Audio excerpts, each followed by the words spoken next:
Okay, to do this, or I guess prime factorization or radical algebra. So the first thing we do is, we start with what you said you were given, square root of 150. So to simplify this, you said they were starting with 25 and then breaking it apart, and then whatever's left over.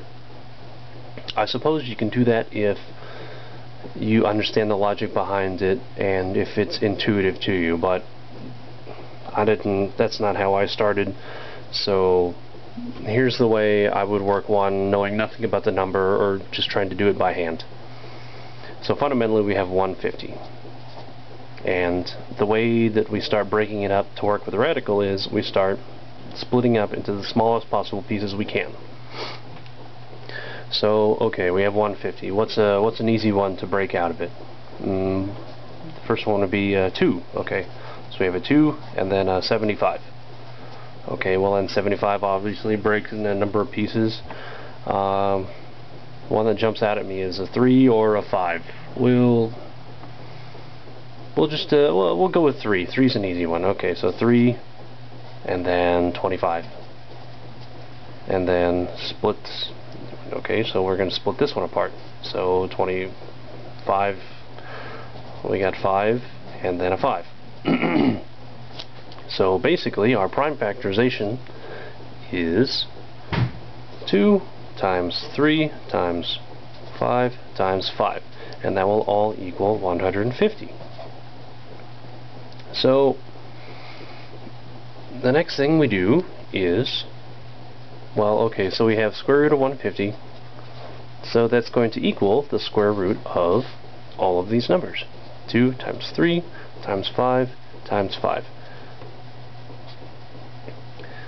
So hopefully they taught you when you started working with the radicals is that when you have 2 of something under here, you can pull it out.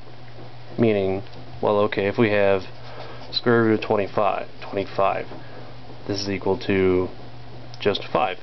So basically 5 times 5, so we have 2 of them, we can pull it out, 5. And that's implied the square root of 1. So if you have 2 of these, you can bring them on the out. Okay, so with this we have a 2 and a 3 by themselves and a pair of 5s. Alright, so we have 5 on the outside of 2 times 3, which is 5 times square root of 6. That's your answer. Let's just do another one just for practice.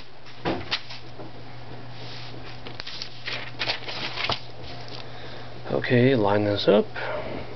Let's pick a fun one. Let's do 338.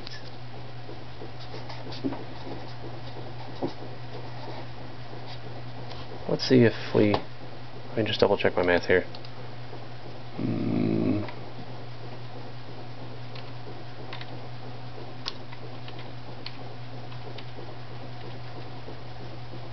Yep, okay, that works. Okay, so let's split up 338. We don't know much about this. If you have a calculator on hand, hopefully you can just it's an even number, so we'll divide it by 2, and then 169.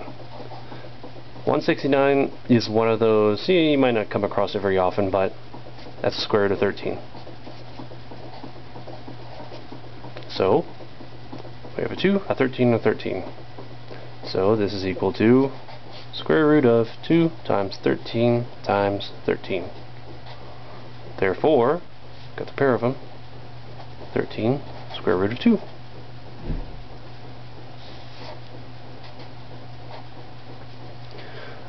Let's see, let's do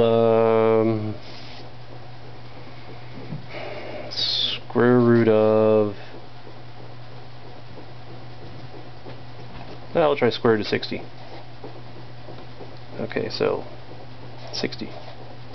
2, and that's 30, and then 2, and that becomes 15, 3, and a 5. So we have, it's equal to square root of 2 times 2 times 3 times 5. Got a pair? Okay, so that means 2 square root of, and that's what's left, 15.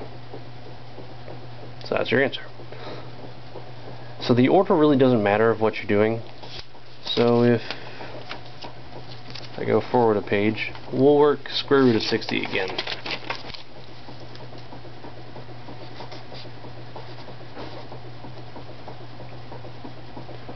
Okay, so 60.